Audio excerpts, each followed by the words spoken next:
하나님께서 오늘 우리에게 주시는 말씀은 누가복음 1장 26절에서 38절까지입니다.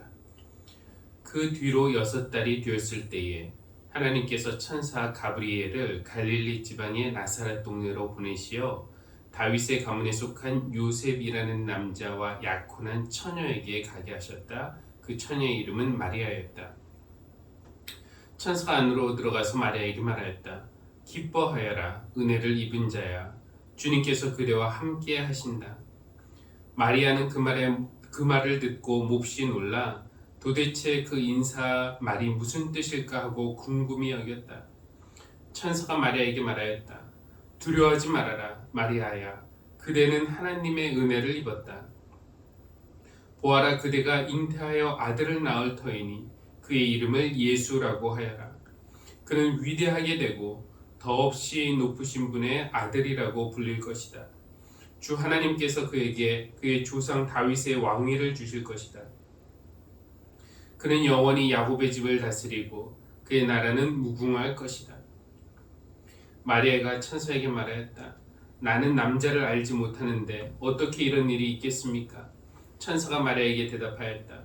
성령이 그대에게 임하시고 더없이 높으신 분의 능력이 그대를 감싸줄 것이다. 그러므로 태어날 아기는 거룩한 분이요 하나님의 아들이라고 불릴 것이다. 보아라, 그대의 친척 엘리사벳도 늙어서 임신하였다. 임신하지 못하는 여자라 불리던 그가 임신한 지 벌써 6달이 되었다. 하나님께는 불가능한 일이 없다. 마리아가 말하였다.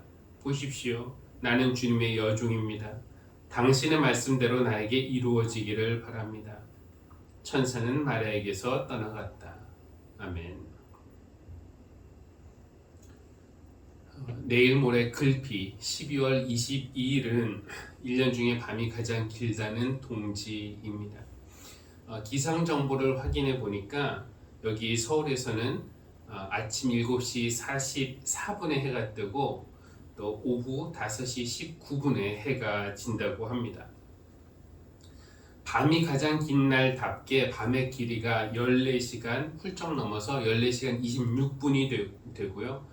그래서 낮보다 무려 5시간 정도, 거의 5시간 정도가 더 깁니다. 긴 어둠 속에 오래 있는다는 것은 쉬운 일은 아니죠. 그런데 꼭 동지여서가 아니라 삶의 여러 가지 이유들 때문에 지난 한 주, 혹은 지난 한 달, 혹은 지난 1년을 긴 어둠 속에서 보내신 분들도 계시리라 생각됩니다.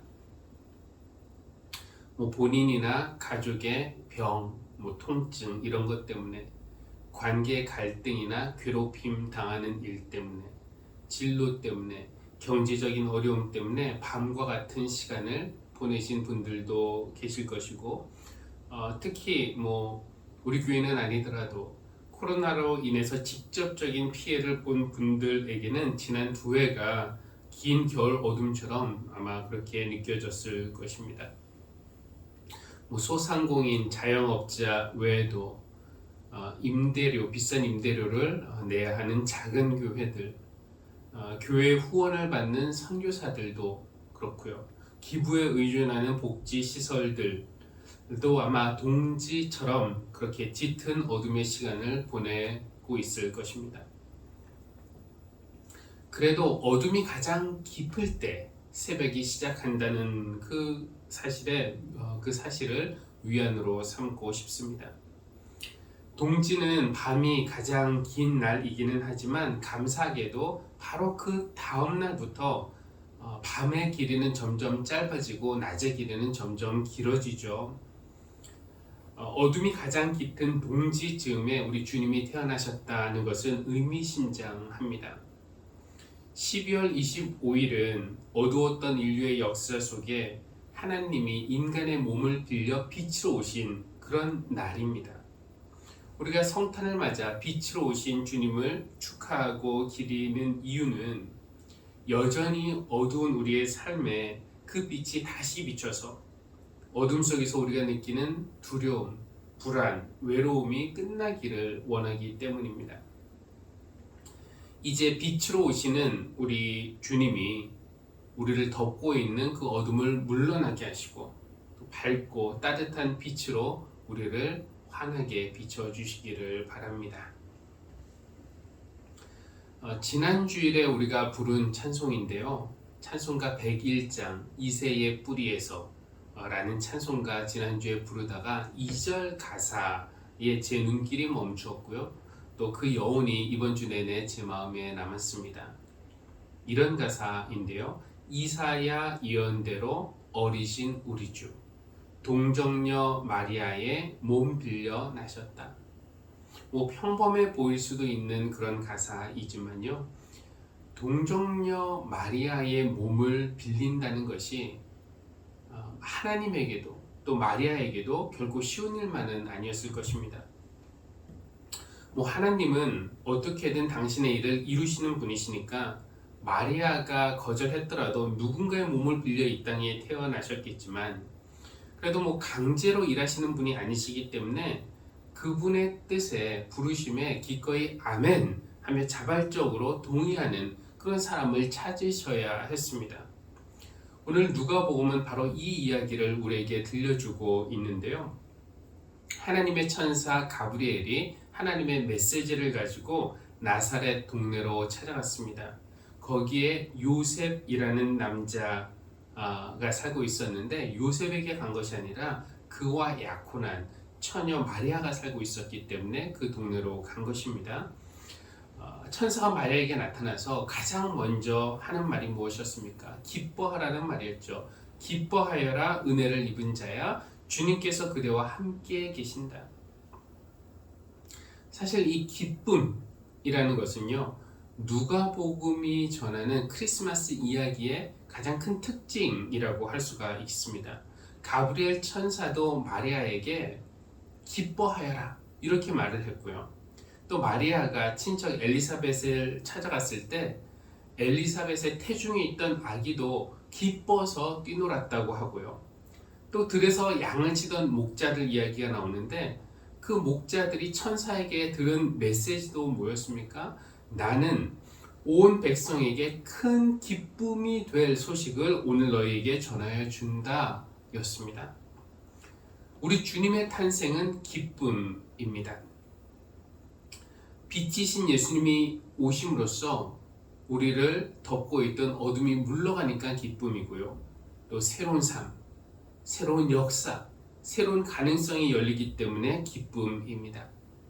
그런데 예수님의 탄생이 실질적인 기쁨이 되기 위해서는 예수님이 오실 몸이 되어줄, 예수님이 오시도록 몸을 빌려드릴 누군가의 희생과 수고와 헌신이 필요합니다. 그런데 그것은 기쁜 일만은 아니에요.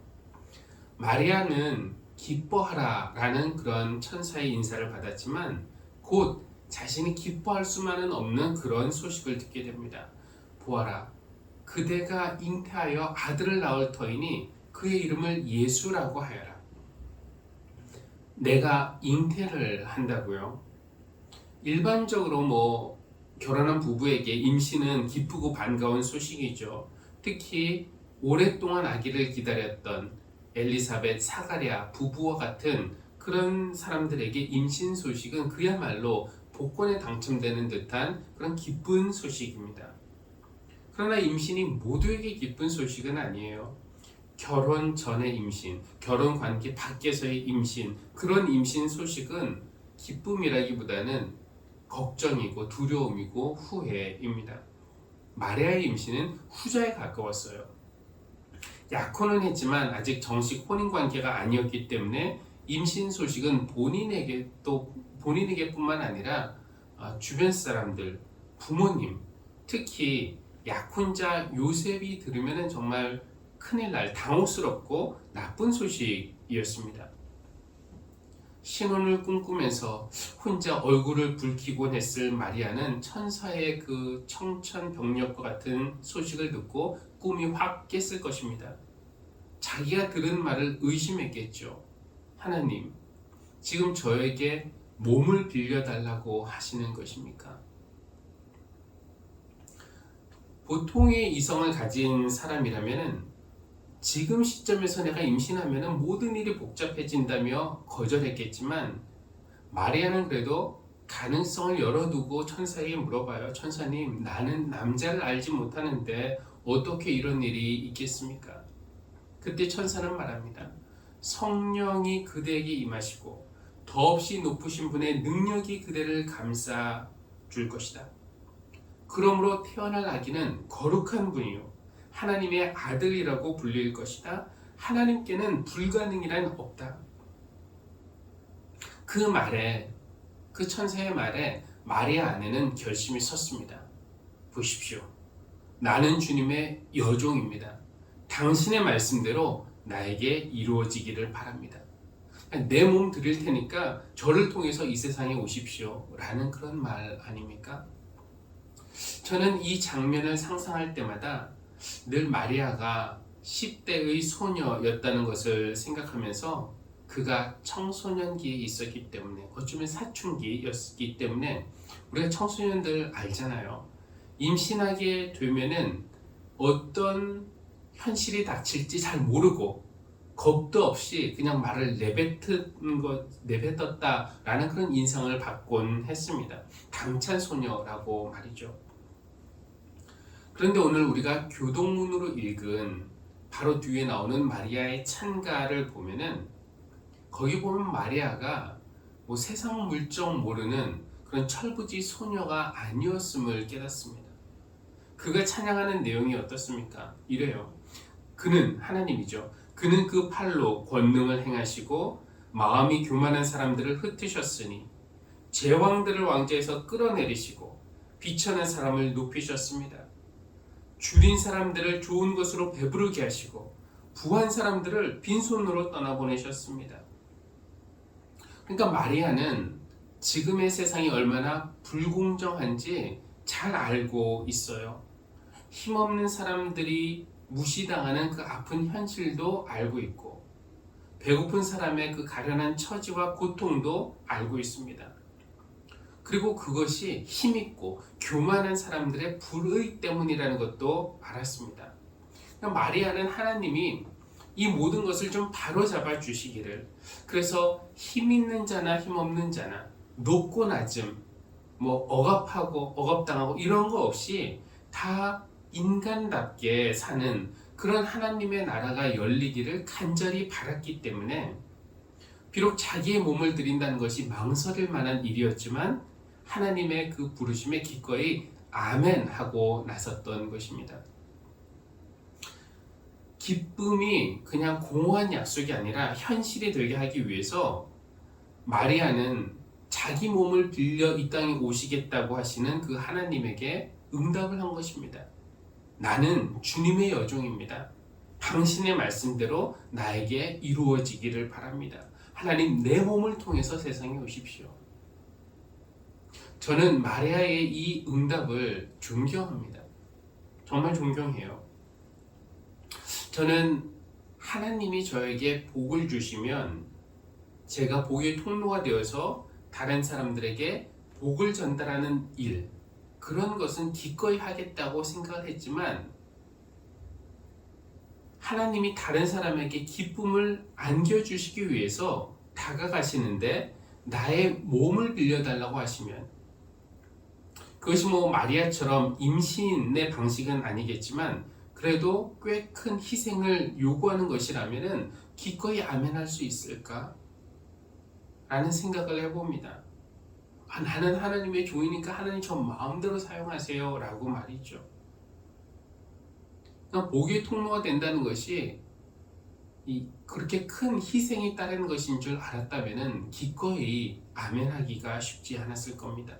그런 의미에서 오늘 마리아가 보여주는 순종, 하나님의 말씀대로 제게 이루어지기 바랍니다. 저는 주님의 종입니다. 라고 하면서 자신의 몸을 내어드리는 그 믿음은 정말 대단한 믿음으로 보입니다. 우리의 믿음이 마리아의 믿음을 닮아가면 좋겠습니다.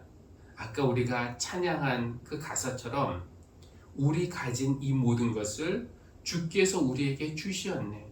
몸밖에 드릴 것 없으니 내 삶을 받아주소서. 그렇게 헌신할 수 있는 믿음까지 우리의 믿음이 자라기를 바랍니다. 그런데 마리아가 그렇게 말한 후에 끝까지 후회하지 않았을까? 라는 그런 의심도 한번 해봐요.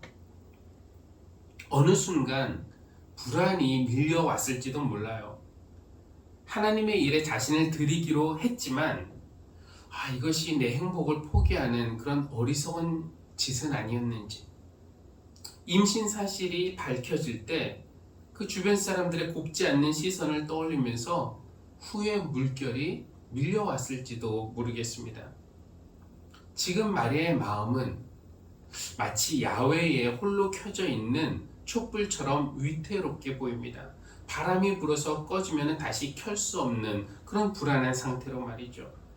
그래서 지금 마리아에게는 그의 마음을 붙잡아줄 그런 사람이 필요한데, 하나님은 바로 그런 마리아를 위해서 엘리사벳이라는 여성을 준비해 두셨습니다.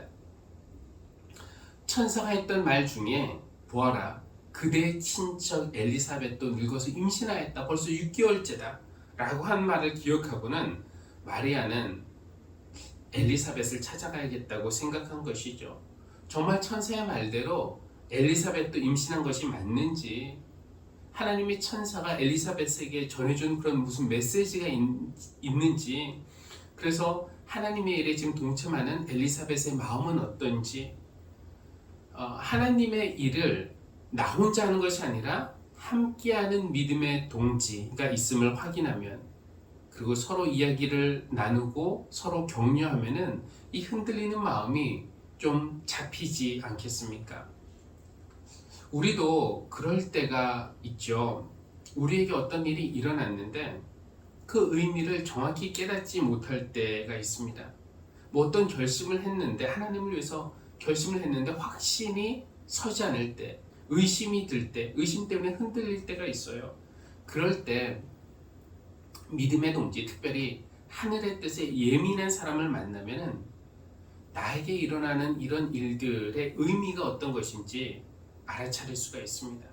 엘리사벳은 지금 마리아에게 그런 역할을 해주고 있습니다. 엘리사벳은 본인이 하나님의 은혜로 잉태하였기 때문에 지금 하나님의 뜻, 하늘의 뜻에 아주 예민한 상태에 있어요. 그래서 마리아가 들어오는 순간 자기 태중에서 뛰노는 그 아이의 몸짓이 어떤 것인지 정확하게 알았습니다. 내 태중에 있는 아이가 마리아의 태중에 있는 주님을 알아보고 기뻐하는구나. 정말 하나님의 아드님께서 마리아의 몸을 빌려서 우리에게 오시는구나. 그래서 엘리사벳은 자기보다 훨씬 어린 마리아에게 내 주님의 어머니라는 극존칭을 사용하며 그를 반겼던 것입니다. 이렇게 석 달을 함께 보내면서 그들이 나눴을 대화는 서로에게 힘이 되었을 것이고, 특히 엘리사벳의 존재, 엘리사벳의 격려는 마리아의 흔들리는 그 마음을 잘 붙잡아 주었을 것입니다. 이렇게 하나님은 온 세상에 미칠 기쁜 소식을 주시기 위해서 마리아의 몸을 빌려서 이 땅에 오셨습니다. 우리 주님은 2000년 전에도 이렇게 이 땅에 오셨고요. 또 미래에도 다시 오실 것입니다. 그리고 오늘도 이 순간에도 우리에게 오고 계십니다. 말씀을 통해서 오고 계시고요. 성령을 통해서 오고 계십니다.